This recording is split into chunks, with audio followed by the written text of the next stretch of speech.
benefit for players. Some secrecy. Yeah. If you talk about it, this problem will happen. They will rebel. They will do this. They will do that. But I also sat down and asked myself, but is it not the same sports that is also practiced in other parts of the world, where we sit here and we know how much is going where, and how much a player is signed for, how much a player is earning for a week. Just this morning, I was watching a television station and I saw a player being signed from Chelsea to Man U. Andre Santos. And he stated clearly, this is for 50 million. That is how much he's being signed on. So it's transparent everywhere. So it's transparent. So why shouldn't it be same here? Right. And that it is rather when you introduce opacity and you allow so much room for speculations and people will throw this and you may end up running here and there having to defend. So the president made the work a bit easier for me when he directed that certain things must be made public, and starting with our football and extending it to other sports. So when you do it, it's not you. It is the president that have given directive that this is how it should be done. Right. And so that made it a little bit easier for me. But being a sports minister anywhere is not an easy thing. Not at all. Not an easy because people love it. There's a lot of passion, emotion there's attached passion to it. and emotion attached to it. So, and an industry where there is passion and emotion, sometimes facts no longer really matter. It no longer matter. So the emotion and the passion take the center stage of it. So take, for example, not maybe moving ahead of time, look at our head coach. We played against Panama. We sat on tenterhooks. We won.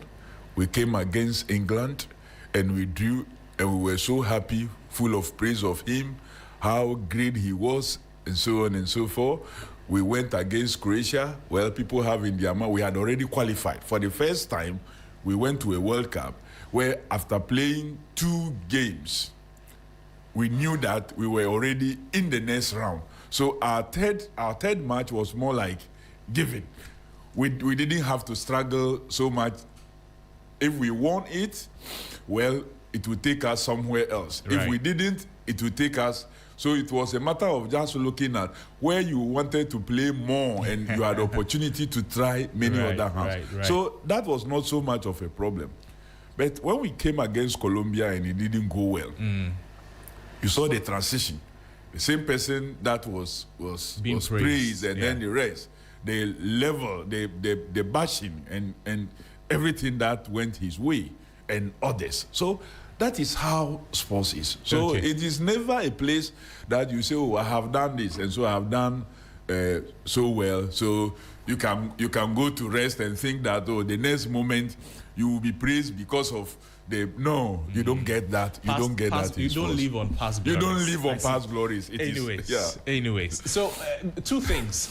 If you were to assess, if the president was to assess you on your performance as Minister for Sport and Recreation so far from January 2025 up until now, what do you think would be the president's assessment of you? Well, it will be difficult for me to tell what the president will assess of me. But if he asked me based on your KPIs, to assess myself, first and foremost, the most important thing is to bring stability to the sector that you are responsible for. Bring stability and see that a proper foundation is laid for a future development of sports, not just football. And I must say that we have so far journeyed well.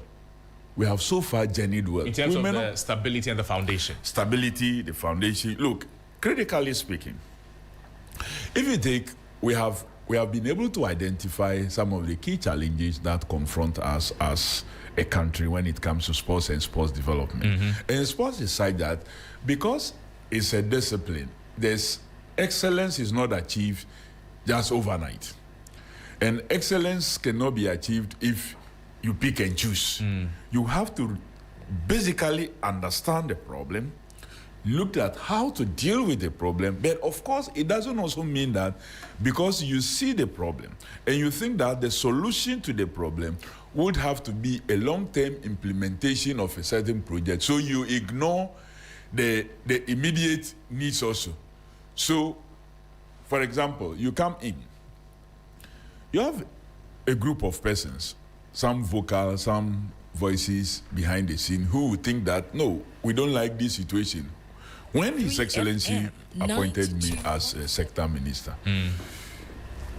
the cry and the concerns of many was that they thought maybe our football sector is being frauded with so many other things. So just take actions that will even lead maybe the international federation to even ban us. We are prepared to be banned. So we go back and plan very well and work our way through to getting back and reaching the levels that we want to reach. But you have to ask yourself that, you think, is this the way to go?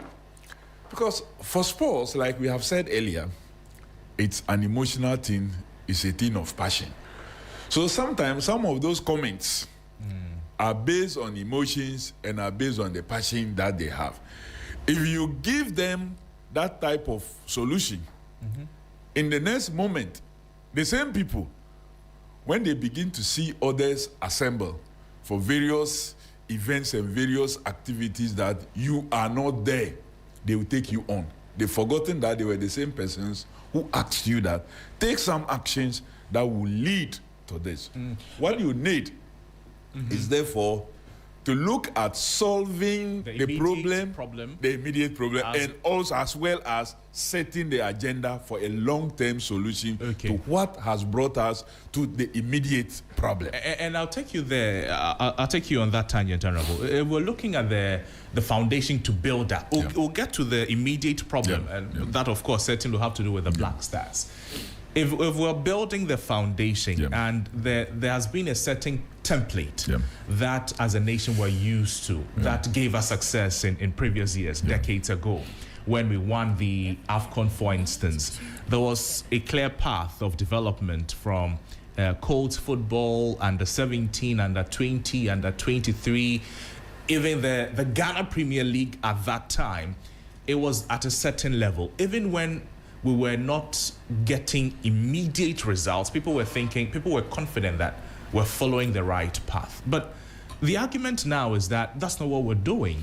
We have neglected cold football, the junior teams, and we're only focusing on the problem right now, and it is not helping us. So you are so right. That's the existing problem that has been identified. Yes. So you don't solve it almost immediately. It will take quite some time. So what have we identified? We have identified that the reason for that problem existing is the neglect of what we call school sports. Okay. So in the past, courts, as we found it, did so well because mostly also we had, whether we like it or not then, even when we were in secondary schools, we had a group of persons who would tell you that for us, we are just here to do sports. We are not here to be part of your general academic activity. So some of them come even during the sporting term, and sometimes the other terms you may not even find them. Then they come again during the sporting time. They come and perform, and then they go for some time. Then they come. They will tell you, sports for a ball na ball in America. So we just come and do that. We just do sports. And we had some persons out there who you will not find in the schools, who most of them were also collected and put into some of these coach clubs, and they had their time to run around. A few, of course, will go to school. They close from school. They will come and join and go. But a number of them, you can't find them in the classrooms. As a country, we have come through a point where we introduced the F-Cube, Free Compulsory Universal Basic Education, which meant that many more young persons at the basic levels are in school. Many more are also in secondary schools because of the free secondary education. So we are tackling the problem at the root. That's what you're saying. At the root. So if after having moved these young persons who previously were not in the schools, were not in the classroom, and were available for code systems and what have you, having moved them to the schools, you don't break school sports. You don't weaken school sports. You then must strengthen school sports and make sure that school sports is not left to be decided by just some few, whether this year a school will get involved in football. Then next year there will be no football for you. Maybe you do some athletics. Then another year you do some other sports activities. That is what has been happening. So if you take a calendar of 3 years for a particular young person who is in JHS for 3 years, if you are a good footballer, you may only get opportunity to compete only once. You get to secondary level also, sometimes first year nothing happens. So you get a chance to maybe compete in the second year. By the third year, you are going to be writing your exam, so your focus is on your exam. So not much steady investments has been going on at the school level. His Excellency thought that no, if we really want to bring back sports and graduate it all the way to the senior level, attention must be paid to school sports. Okay. And that is why we are taking the steps to establish a proper secretariat that will coordinate school sports, working with GES and Ministry of Education and the Ministry of Sports and Recreation to make sure that school sports will no longer just become something that we wait and say, okay, there's no money, it gets sacrificed. There's no time, it gets sacrificed. It must be part and parcel of the curriculum of the development of what? The young persons. Okay, so since that idea was generated and was built upon, what has been the concrete steps to implement it really on the ground?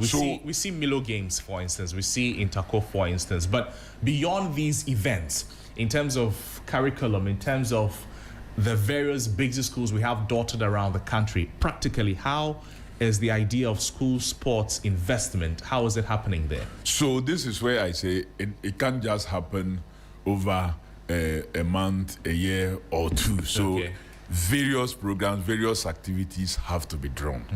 So the first thing we did was to make sure that we brought together stakeholders. We agreed that this is the way to go. An appointment is made. Someone who understands sports development is made. Professor Sapon appointed as school sports coordinator. He has a deputy, Wanda Mandela, who together have put up a document which they have worked on engaging various stakeholders that will now be implemented. You must admit and realize that a lot more activity seems to be happening at the school level these days than it was maybe a few years ago. And the intention is to make sure that this becomes the order of the day. Okay. That, for example, you won't go to an average school and you won't have, say, a discus.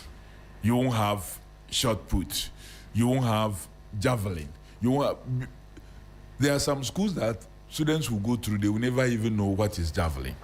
That should not be the order of the day. So as part of allocations that we have had as a ministry, part of our goods and services this year is to be used in procuring some of those things and to be strategically distributed. Yes, all schools may not get it at the same time, but we want to pick it as a project and begin to do it bit by bit. Okay. It is also part of the reason why we put together a sports fund to make sure that this sports fund will be receiving funds from various sources and also moving out there to campaign extensively to be able to raise, because basically it all boils down to funding. Okay. And government alone cannot fund sports. Okay. Government can do just a bit.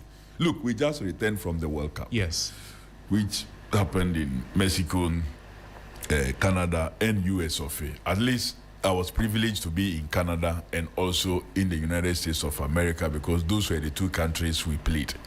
If you look at many of the facilities that were used for the World Cup, majority of them It's in by the United by private sector. Makes sense. Private. Okay. It's not government. So, Honorable, if we leave the school sports investment, the concern now is how we transition into mainstream sporting activities. So, for the athletics competition, for instance, if the students are trained, they get the basic skills at the school, they should follow a certain pattern so that they can become professionals. Yeah.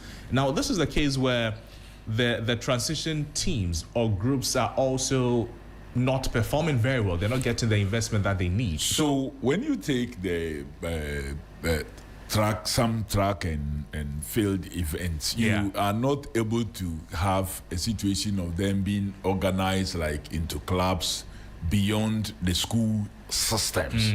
So you can't have like a club for 4x4 or 100-meter. You can. So you need to create a certain structure, and that is where the sports college in Winneba also comes in. Yes, and how far with that? So again, that is also another facility that we're seeking to develop for it to become one, not just a center of training, but it's also become a center of excellence.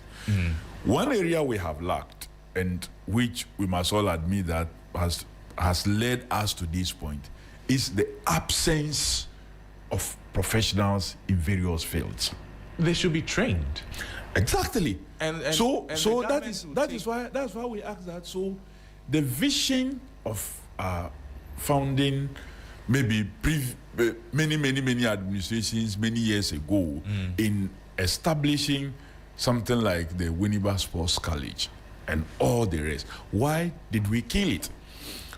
Yes, we agree that our tertiary institutions are training persons in sports-related fields and what have you. But many of these are not being trained to the level of professionalism. They are being given the raw general degree training.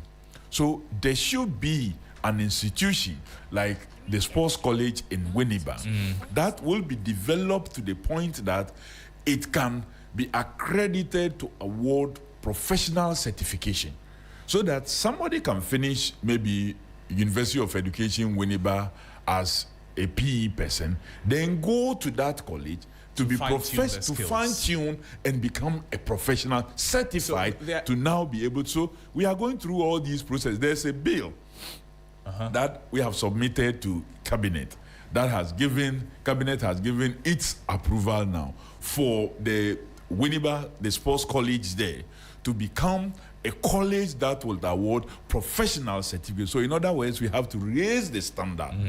That is equally also being worked on.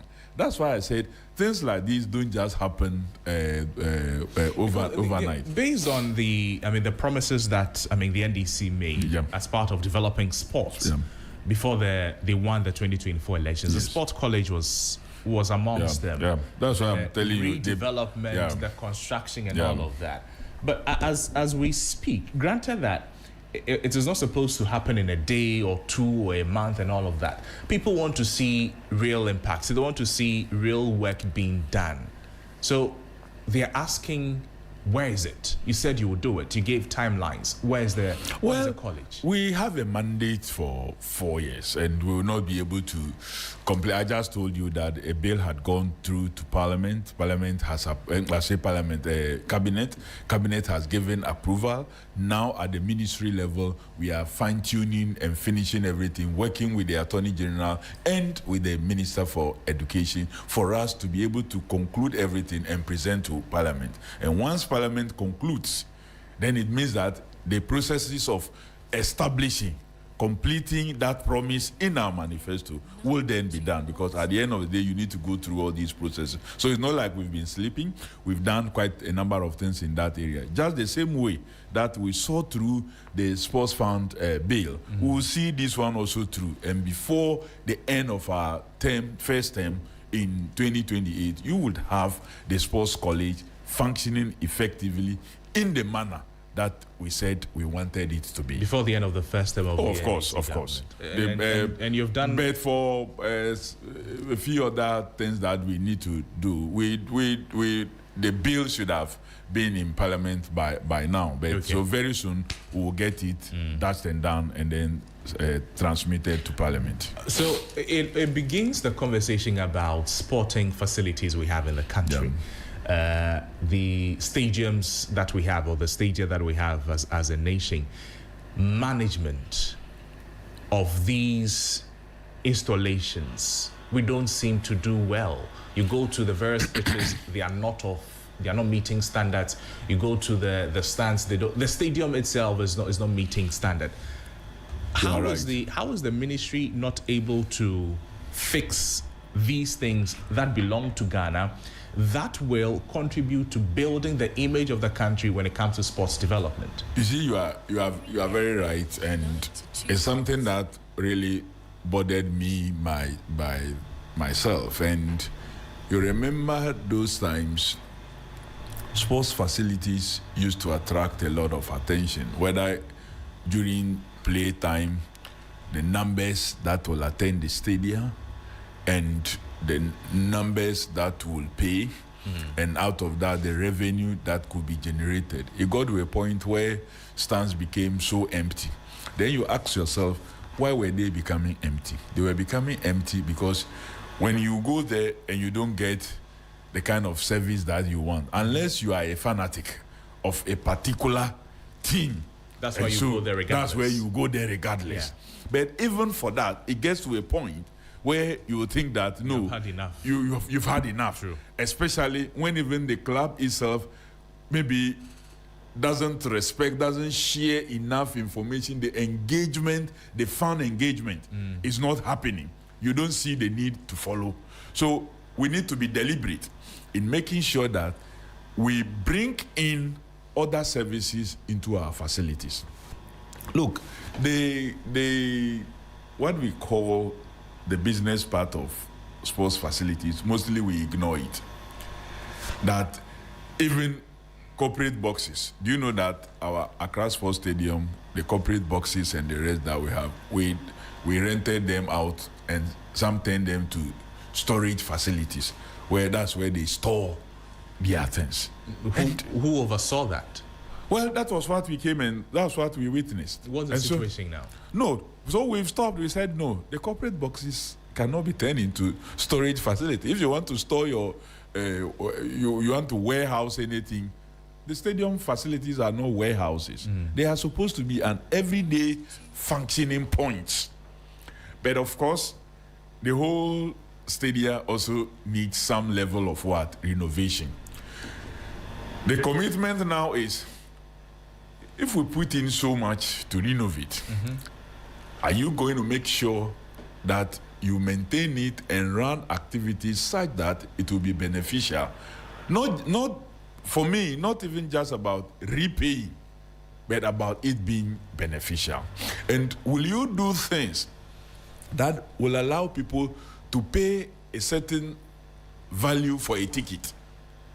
During the World Cup qualifiers, the first game that we did, in order to let people know that we are bringing in something new, we decided to open the first gate. As a minister, the first game that we had, we didn't take anything from anybody, because I wanted them to come and have a feel that the game environment can be changed, something can be added to give you a certain joy just beyond the football, the 90 minutes football that is played. Something is being added. Yeah. The subsequent one that we did, then I said, well, now we have given them these tastes, they had a certain feel. Let's begin to now charge fees, gate fees, that will enable us also do some level of what? Maintenance. Because I don't want to go to a stadium so that when I want to maybe empty my bladder, I enter the washroom and I cannot immediately, my bladder feels like it is no more full. just because of the environment Yes. that will confront me. Sometimes you feel like emptying your bladder, you enter, and all of a sudden You lose interest. you lose interest. It's like, oh no, my bladder is no more full. Yeah. I'll rather hold it and take it home. That should not be the situation. But how can you turn this around? You cannot turn it around by taking 10 CD, 20 CD, and those kind of things. You need to charge a certain commensurate fees that will enable you To do the work, Yes. to do the cleaning. When I proposed this by the sports people who ran the stadium, and they said, oh, it's too much, people won't come. Finally, every ticket was sold. So it tells you that when you do things right, people will pay what they must pay to help you also do certain things in the manner that must be done. So we agree that we need to renovate our facilities. His Excellency the President is committed to us even building some basic sports facilities for the new regions. And he insists that these new facilities must not only be for football, they must have athletic tracks, and they must have other facilities for the other off-track events. Yeah. And that is what we are working towards. This year, we hope to commence the first 3, and next year also, we will add another 3. But you And promised the new regions you would create Yeah, you that's build what- stadiums. yeah. You build stadiums for them. That- We'll get to that, but still on the maintenance problem. The Accra Sports Stadium, the Bayara Sports Stadium, Cape Coast, Cape Coast. all of those. AC Pond, and- Aliu Muhammad Stadium. So and then the solution you're proposing is that if we want to maintain it, then we need to look at the business side. That will include increasing tickets. Increasing tickets is just one of it, but Okay. make the stadium an everyday center of what activities, not just match days. And on the match day, it should not just be people coming there just to come and watch the football. Other services should be available. Other services should be available, so you can generate a lot more. Okay, so and how off match days, How is the ministry going to do these very beautiful solutions? well, it involves quite a lot of money. We are sitting with our finance people, because we must bring in government. Ultimately will have to lead the way in our part of the world. Yes. We are talking to the private sector, but sometimes when the private sector sees the numbers and then the interest, some of them shy away. But luckily for us, we have some of our facilities that are strategically located. Accra Sports Stadium is one of them. Look, if we are able to renovate that stadium and create a lot more corporate boxes, people will come and rent those boxes for their meetings. People will and have other conference rooms there. People will come there for conference activities because it is strategically located. Okay. Again, take the Cape Coast Stadium. It is also strategically located. All the stadiums are. Take Babayara, take Aliu Muhammad. Exactly. Maybe the only one that I would say is out of town is the AC Pond Stadium, that I would say it's completely out. But even then, when you make sure that all the facilities that were envisaged are functioning and functioning well, you attract a lot of business to such facilities. But the So state has to start. The state has to start. Okay. No doubt about that. And I believe that the sports fund that we have created, if we can all support it, it becomes a structured way of mobilizing resources, monitoring utilization, and to benefit all of us. And if the state is starting, it means the state is giving more money. The state must give in more essence. money. The state must give And more money. the sports ministry, and but we have a lot of questions to go through, so we'll try and touch on all of them briefly. And the status for your tenure as minister, you've received a 900% increase from 2025 allocation of 61.8 million, and that's the highest jump of any ministry. So you're getting the money. Is it that it's not enough, or the demands on the money are too much that you're not reaching the other places they should get to? Well, I don't think that we have gotten enough, but I know that we don't have more than that to allocate, and that is why we think the private sector must be interested.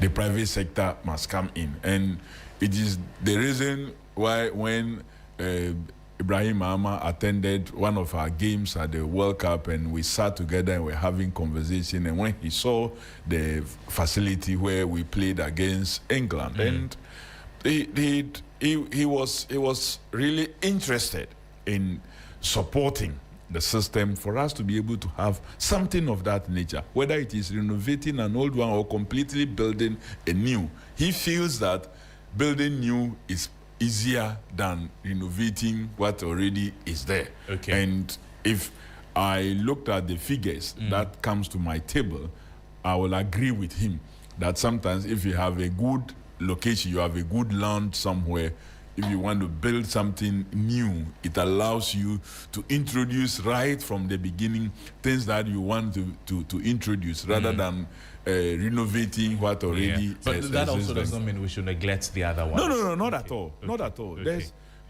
There's things that happened in the past where funds are allocated for renovations, and then you come and you don't. Those ones, I leave it to the investigative bodies have done their work, and they will handle it. But we want to assure that any money that is allocated for purposes of renovating would make sure that we utilize it as such. Ghana, for example, has gotten the bid to host the U20 African Championship next year. Next year, CAF 1070, Ghana 1070. So it's a good converging point. But we cannot host this event if we don't upgrade some of our facilities. We need to upgrade them to a standard that will allow us to host these events. And so funding necessarily would have to come from government. But I think that the private sector can also get involved. So if we're staying a little longer on the funding, so I spoke about the 900% increase from 61.8 million cedis to 617.9 million cedis, and that's it for the allocations. In fact, it is by all 23 government ministries, yours is the highest. Well, this is also because we did not receive anything for CAPEX in 2025. And so when in 2026, we commence the process for the construction of the 3 stadia, we now had CAPEX. So we had the CAPEX of 200 million being allocated as compared to zero in 2025. And also in 2026, we also had a World Cup. And a huge percentage of that money was also allocated for our participation in the World Cup. Then it comes to the question about the breakdown. So you spoke it was about the CAPEX. 150 million was actually allocated for purposes of the World Cup, 200 million for the commencement of the 3 stadia. So a chunk of it went into just these 2 items, which were not available in 2025. So it was not a jump per se that now you have so much that you can be able to commit some into renovating your facility. That's what I'm saying. We're still having a conversation around how to deal with renovation of some of our facilities and to make sure that we bring them to a level that they should be ready by March 2027 to enable us host the U20 competition, where Ghana at 70, CAF at 70. And that we want to present ourselves that if you want to talk about youth in sports and youth, the youth level of sports, like the U20s, U18, U17, U15s, and what have you, Ghana should take that, to create a niche for itself. That is what we want to do. That's what we want to do. And I think that this is a golden opportunity for us, that at the time we are turning 70, being given opportunity to host a youthful sports competition like the U20, we need to take advantage of it. We'll have to go on a break, but let's start Black Stats before we go on the break.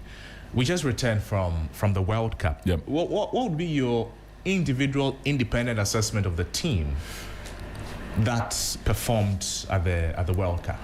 Well, I would say the country abounds with a lot of talents, and I believe that when given the opportunity and put together to train and compete much more together, we will go very, very far. But how we shouldn't also forget that. Well, I'm trying to lay a foundation before I talk about how we did, because if I talk about what we did without the foundation, it may.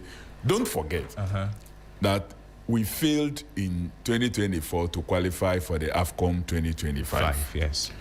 So we were one country that was at the World Cup that did not have opportunity of our players playing together in any serious competitive competition before the World Cup. So we mixed that opportunity. Cote d'Ivoire had it, Senegal had it, Morocco had it, I think Cabo Verde had it, Egypt had it, even Tunisia that left much earlier, I think we mixed out. So we never really had opportunity of these players playing together beyond the qualifiers. Of course, the change of the coach came late. And why was it left that late? Well, you know that as a minister, I've publicly spoken about the need to look at our technical side of everything. Yeah. But you can't do it alone. You, the minister, or the ministry or government, is needed in the appointment. But when it comes to the firing, you cannot do it alone. You may propose, but you need the FA to come on board. So how early did you propose, and what was the delay?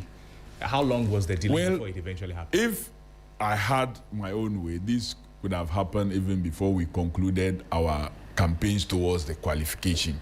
Oh, I see. End, before we concluded. That was so that it would have given the chance, a new coach, the opportunity, because by the time we played our final games and the rest,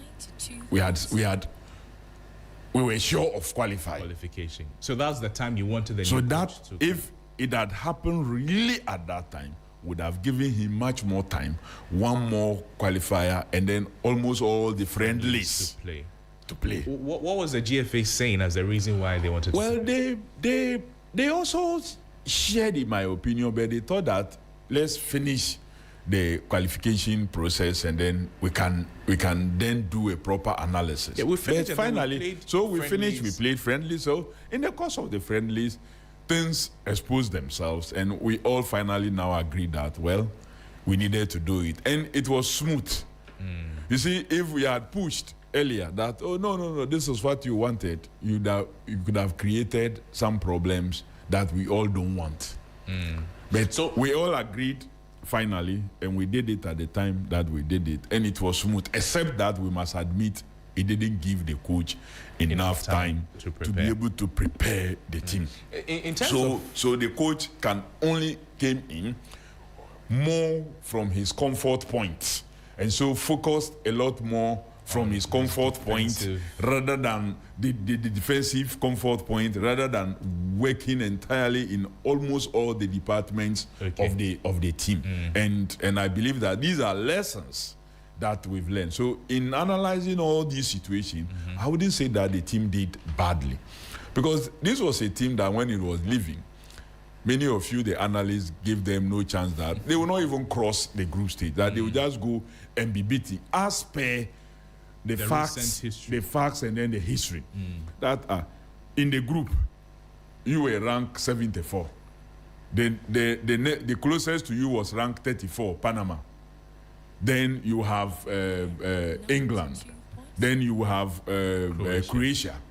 All these are ranked topped. So how were you going to? So the thing was that we were going to just get, but this was a tournament that after 2 games, we knew we had qualified for the next. So our performance, round. You're impressed generally. Well, I won't say that.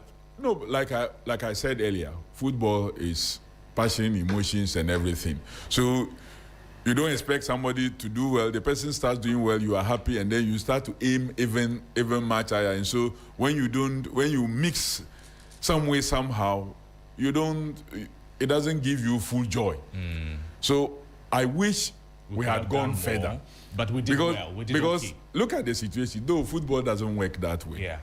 The only team that is still in the competition till now from our group or that we have encountered is the one that could not beat us. All the other two that beat us are already out. Croatia 2-1, they are out.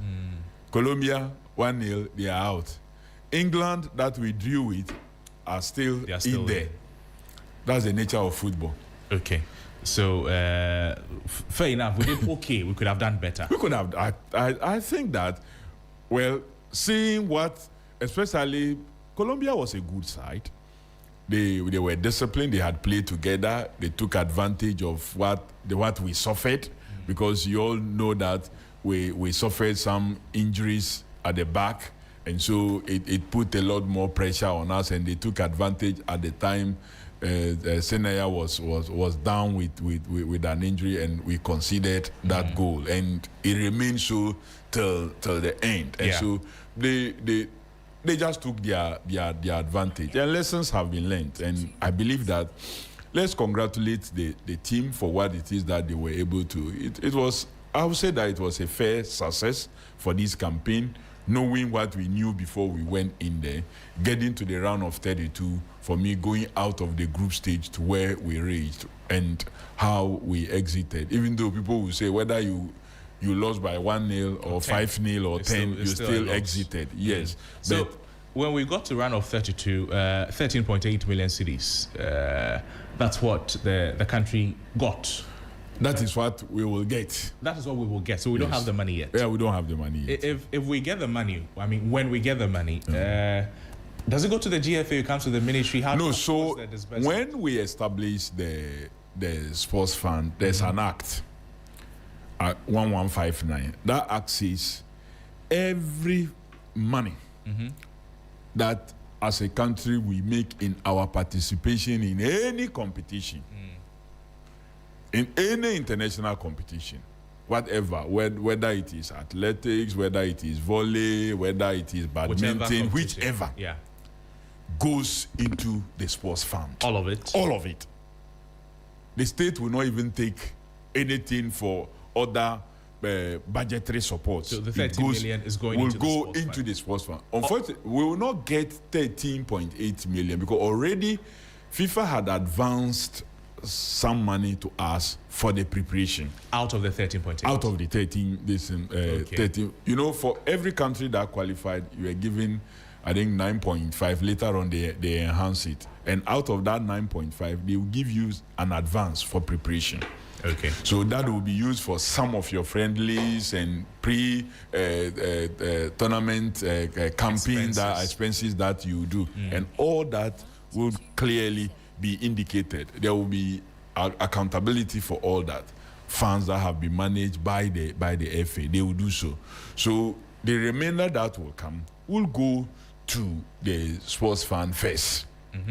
Then after that, based on agreements, what should go to maybe the FA for FA's activity, what should go into sports infrastructure development and what have you, would also go into that. We want to government want to clearly see something being done with revenues we get from our participation in international competitions. Okay. So moving forward, with the establishment of the Sports Fund and Act 1159, we would make sure that all such monies go into the fund. So when we are doing stuff, you can point to the fact that when we went for the World Cup 2026, we got the money that we got is being put into this for people to be able to track. Okay, makes sense.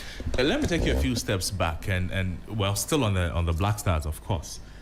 So we sacked Codjoe Tuado, appointed Carlos Queiroz as coach for the World Cup.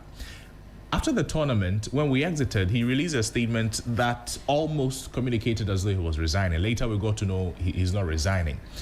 His contract has not ended. I understand it ends in August. No, it ends this month. It ends this month. What is the plan of?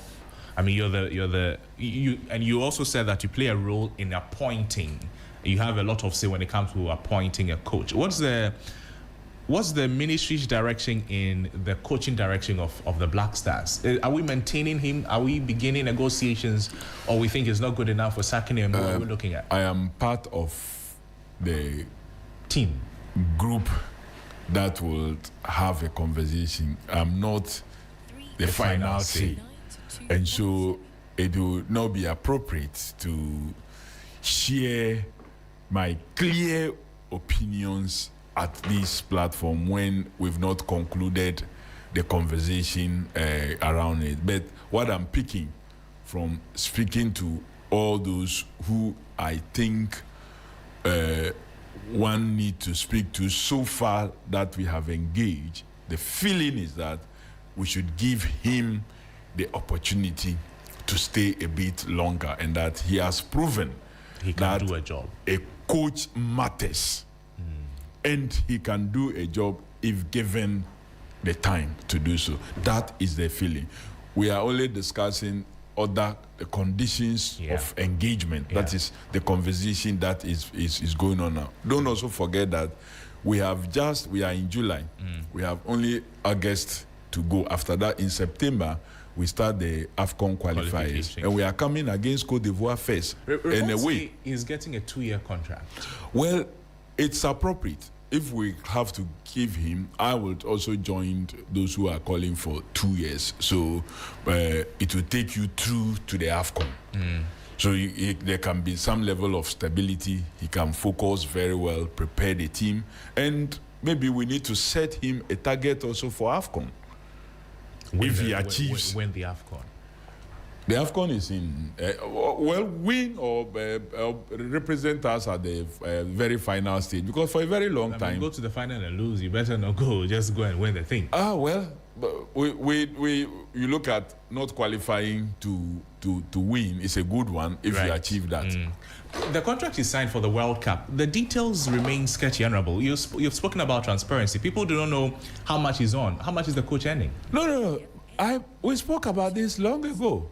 There were people who speculated and said he was earning 100,000. I said no. The coach earned just about, I think it was $80,000. The coach was not earning 100,000. So 20,000 shy of the 100,000. Yeah, shy of the 100,000. Okay. And we made his contract more performance-based. And that was what we did with him. And now that he has performed, it means he is likely to get more. Yes, of course. There was something for taking us out of the group stage to the next stage. I don't have the figures of it, but we spoke to this before the World Cup. I mentioned it, so I'm surprised that we say that it wasn't spoken about. I spoke to it. So the new contracts the conversations that are ongoing, how much are we looking at here? What are we pegging our highest at as a nation? Well, we haven't pegged anything. If we don't, it means the coach can come and say he wants Well, let him come and say. Let him come and say what he wants, and then based on that, we'll talk. How much are we willing to give him? And I'm saying that let him come and say we are not negotiating on this platform. True. When we finish and then we agree, we will come and inform you. I see. If we're still talking about the Black Stars, when we went to the World Cup, there were concerns about ticketing. Yeah. And people are talking a lot. Yeah.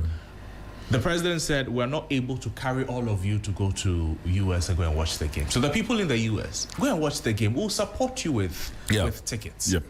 Now there are reports that people in the US were buying tickets from Ghanaians here. And people are attributing it to officials belonging to the ministry, to the FA and all of that. I'm sure it has come to your notice. No, it's come to my notice. Yes. But all those things are lies. If they were buying from the FA, fine. They will be able to buy from the FA because FA had tickets to sell. To sell, yes. Individual travel and tour companies also had some tickets they bought from the FA, and because they couldn't move the people that they wanted to move because they didn't get visas, will sell tickets. But what we as a ministry, government procured, nothing was put on sale. I've heard all those. How many did the ministry procure? We procured in all. Our intentions was to secure 3,000 tickets in all, 1,000 per game. But we didn't get all these 1,000 per game. The only game we got a full 1,000 was Ghana, England. The rest was about 974 and another 950 something for each of the two games. For England, we got 1,000 tickets. But you see, 1,000 tickets out of so many people who were looking for tickets, you still have a number that will not get. Will not get it. So how was it And distributed? so what we did, we had supporters union. We didn't take them to Canada. The Ghana-Panama game, we didn't have the supporters union. We took a deliberate decision that the logistics of moving round was so difficult that we want to focus in a country where majority of the games will be played, which is the United States of America. So our game in Canada against Panama, we didn't have our core supports union being there. Some on their own went. So we had more tickets to spare to give out to Ghanaians in diaspora in Canada than we had in the United States of America. Because by the time we came to the United States of America in Boston and Philadelphia, we have then now moved the supporters that we were moving, the few that we were moving into the United States of America. And many more Ghanaians from ministries, department, agencies, and other private sector persons have also moved. We didn't sponsor them. Yes. They moved on their own also there. There are Ghanaians who have spent their monies to be there. So you needed to also support some of them with tickets. We had sponsors, people who made their money available for us to do what it is that we did. They were also entitled to some number of what? Tickets. Okay. So we gave them those tickets So also. quotas were already So going. quotas were already given. So for example, if you take the engineers and planners who were number one sponsor, the minimum they had a game allocation would be about 40 or 45. Minimum. Maximum is what? Maximum was about 70. Maximum was 70 for them because they gave us $2 million. And so if somebody gives you $2 million and you are give them giving like the 50 person tickets, those tickets, and it was fair. Others, some gave maybe 1 million CDs, and another 2 million here, 5 million there. They also had certain number of tickets that were given them. Then we ran a raffle, and those who won, and we were able to facilitate their travel, and they got a travel document, were also given tickets. Then, of course, we have some other units that we needed to deal with. So tickets have been... When you say units, you mean what? So, for example, you have the FA. The FA itself. We sponsored some persons from who are related and working with the FA. Now the FA, the ministry. The FA also got their own tickets. Of course, the FA had tickets, but it doesn't mean that as a mother you will not sponsor. It's like saying that, okay, because your child has grown and is working, so when it gets to his birthday, you don't have to present anything to show responsibility. So what did the FA do with their own tickets then? Well, I don't know what they will do with their own tickets, but we also supported the FA, including even travel tickets for some nominees from the FA, because we sat down as a committee and planned all these things. Said the FA, the ministry, will have these and its related agencies. Don't forget, we have the National Sports Authority, we have the Sports Fund, you have the Winneba Sports College, So in fact, you have the... By the time we finished, the tickets are So finished. that was why when people were making so much noise without even finding out, without listening, then we had problems. It's not a little bit too much that, I mean, the idea is that, quote unquote, well, I don't want to say ordinary Ghanaian, because you would also say that all the other people are ordinary Ghanaians. Everybody is a Ghanaian. I don't see an extraordinary Ghanaian, and everybody is. But if we're doing the allocations in that way, then are we not, disadvantaging a lot of people? No. We were not disadvantaging anybody. Because first and foremost, we're going for a World Cup. It's sports and it's football. There are former players. Indeed, at a point, FIFA says the game is for the legends. That's how they describe it. So you cannot leave out some of these persons. You'd have to give them that opportunity because it is for them. It's their game. Then, of course, you have had people who have all their time run through and worked all through. They are sponsoring themselves.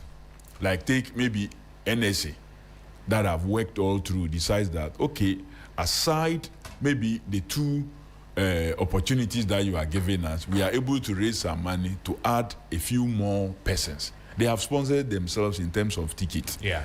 Sometimes they arrive there, if they go to your accommodation point, you are able to accommodate. Then you say, don't give them match tickets. That would be unfair. And that just collect everything and go and give it to some other person. They had their share.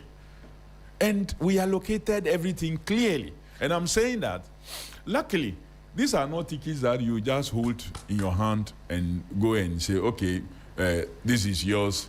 Patrice, take this, you take this, you take this. Those tickets are issued through an email. So the records are there. So when we got to the US, when we got to Canada, for instance, based on the over 900 tickets, how many tickets were left for the people there who were not part of the quota arrangement, if you know? So those who were not, because that side, we didn't go nationally, we didn't have supporters there. A chunk of the tickets, over 70-80% of the tickets really went to the unallocated persons, where maybe the High Commission took data of various persons. And so in that data, they now analyze it into communities, groupings, these groupings. There are students groups who have sometimes, some of the students have actually organized themselves into Jama groups and so on and so forth. They get allocated. Some will have like 100, some will have 30, some will have like 50, depending on their numbers. Then the various communities. So the High Commission handle that. They will provide the data and say, okay, these are the email address, or these are the numbers. This is their leader. This is the email address of the leader. So the tickets are transferred into the email of that leader. Then he will now deal with his travel group for them to be able to move. That is how we work things out, even in the United States of America. Few, of course, will send individual emails here and there, and then you attend to them individually. But largely, you would have them in groups that they can easily be identified and be dealt. And this information is available. Luckily, you can't come and say that, oh, no, we just give out the ticket, or I don't know the person. They queue and we're sharing the ticket. So they came as Ghanaians, they were wearing Ghanaian jerseys and then the rest, and so we give to them. That is not how it was done. It was done through an email. So the trail is there, the data is there. Anybody who wants can have that data and begin to follow up to find out, oh, I saw patrice56@gmail.com. Did you receive a ticket? The ticket that you received, did you pay for it, or it was? That information is available. People are blowing hot air and peddling falsehood. You see, where I realized that people were actually fabricating and lying was when we played Croatia. At the point I was hearing so many things after the Boston. We were buying, they were selling tickets. Of course, people will sell tickets because people bought tickets and people profit from World Cup. Whether Ghanaians or any other, it's a time for people to make business. Because FIFA itself, even though they frown on resale of their tickets, for this particular World Cup, they said the American laws allowed for it. So even when they interview the FIFA president himself and asks about the final match tickets that were going in millions, when that was not what they actually put those tickets up for, he said, well, it's the laws of the host country that allowed for that. So people profited, people benefited, people bought tickets for less and sold for high. people bought tickets before the tickets were actually launched. Right. So you will get it at a lower price than when it was ultimately launched. But they will sell it, so you may see Retail the face value, price. the retail price, Okay. and the actual value price. Okay. FIFA didn't give, as far as I know, I didn't see any complimentary ticket. Every ticket was priced. Complimentary tickets are not given price tags. When you are being given complimentary tickets, they are written there complimentary. We were not given, nobody sold any complimentary ticket. Every ticket that the FA people were selling were tickets that have priced tags, meaning that either they bought it to sell or it was allocated for them and they would have to go and account to FIFA or whichever group gave them those tickets. Okay. They were not meant for us for free. We, I mean, as ministry or government, also bought our tickets through the FA. But you still give them some to go and... Of course, we still have to Okay. go their part. As part of our allocations, we had them in there. So we in the needed to do that. Do we have an idea how much in total it cost Ghana to go to the World Cup, participate, and then come back? So that data is being gathered. I believe that by the time I get to the office today, we should be done basically with it, unless something crops up again that was not known to this team. What should we expect it? My wish was that even before the World Cup itself ended, Ghana should have been able to present our report and to dust everything off. But let me get to the office and then I will Two more questions, know Honorable, about that. before you go. Why have we neglected other disciplines in Ghana? We haven't- Swimming. We haven't neglected any volleyball, discipline. weightlifting, women's football. We haven't neglected any discipline Okay. at all. Why don't you pay good enough attention to them? Indeed, if you ask some of the federation leaders, they will tell you this is the time that many of them, their activities have seen a lot of support from the ministry and the presence of government officials in their activities. They will tell you clearly. I don't know why people choose to write what comes into their head and not what the facts are. For example, me, my first attendance of tournament and being with a team was with the Black Queens in Morocco. I was with them for a reason, an important assignment that needed to be done in Ghana here because I didn't have a deputy. I flew back again to come and attend to that assignment. We played our game before I left and we lost that game against Morocco. And that was our semi-final game against Morocco. We lost it. I flew back to Ghana to attend to that agent business. I went back to the camp again just so to be able to motivate the girls that, look, fight on. Don't think that because you've lost your semi-final game, that's the end of it. And truly, they fought on and defeated South Africa for a third place spot. And we didn't just leave them like that. They came back, we organized a heroic welcome for them, took them to Parliament, took them to the presidency, had a dinner with them.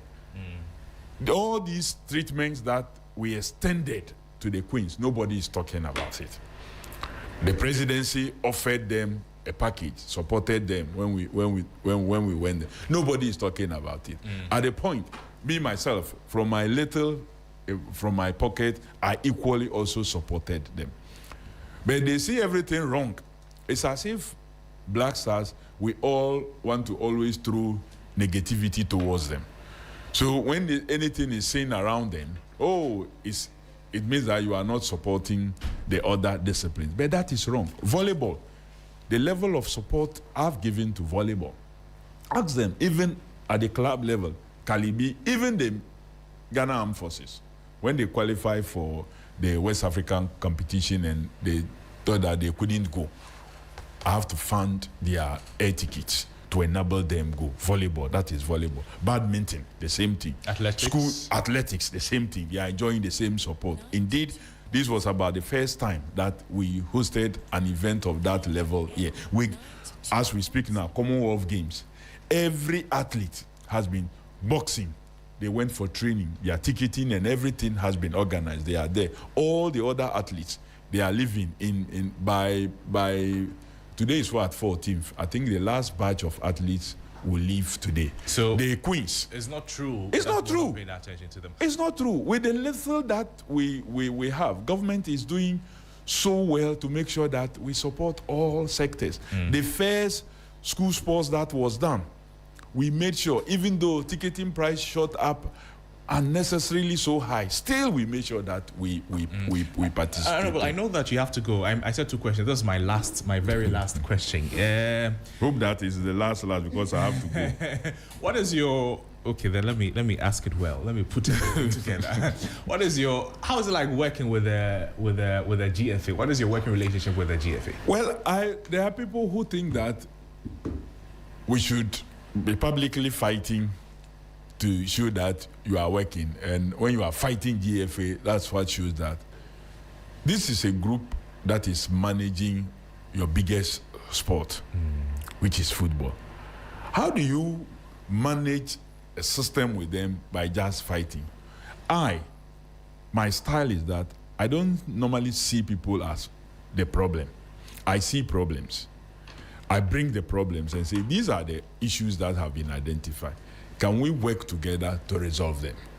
It is only when you prove to me that you are not ready and prepared to cooperate for us to resolve them, then I now see you as a problem. And if need be to fight you, I'll fight you. So far, it's not been bad. You mean your working relationship with them? A working relationship is not bad at all. Okay. It's not bad at all. And that is how it should be. And we get commended internationally and by the international federations, whether at the CAF level or at the FIFA level, for that kind of relationship that we are building, which is needed to grow the sport. What we want is for private sector to be assured that transparency has become the order of the day, and that their penny, their peswa, their cedi that goes into supporting sports will be used for what it is intended for. You support a third term for Codjoe? So, no, I'm not interested in who they elect and how they elect their officers. That is for the federation to deal with. I don't run any federation. Yes, I'm a minister. The people they elect, we work with them, are the one we work with. It's not government that appoints FA officials. The time when government used to appoint the MND Jawules era and the rest, where government used to appoint FA officials, is no more what happens now. The federations elect their officials, and once they follow their constitution and the national constitutions, we work with them. If they fall foul of their own constitution and the national constitution and make anything against all these 2 accepted statutes, then we'll take them on. And that one, I'm prepared to take anybody on. But if you don't give me the facts, like someone came and said, oh, the brother was asked to pay 70% of his fees or something before he can be selected into. Well, he has come to deny that. If like that was true, and people petition and we investigate it to be so, we'll take action. But so far, I think that story is already crumbling. It is crashed on arrival. But one other thing I want to tell you is that player per diem, even for this World Cup, we put it on cards. We didn't pay anybody cash for someone to go and be taking someone's money. No, we put everything on cards. Their appearance fee or whatever was transferred direct into their account. So if you yourself later decide to go and take something and give to somebody, that one is between you and that private person. Thank you. We didn't give anything to the FA for the FA to go and be the ones to pay them. Per diem, we didn't give them on the table.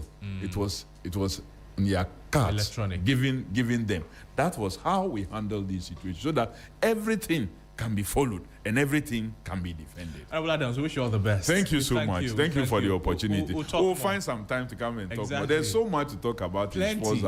Plenty. And your platform is a great one. We'll come around. We appreciate your presence. Thank you so much. Thank you so much.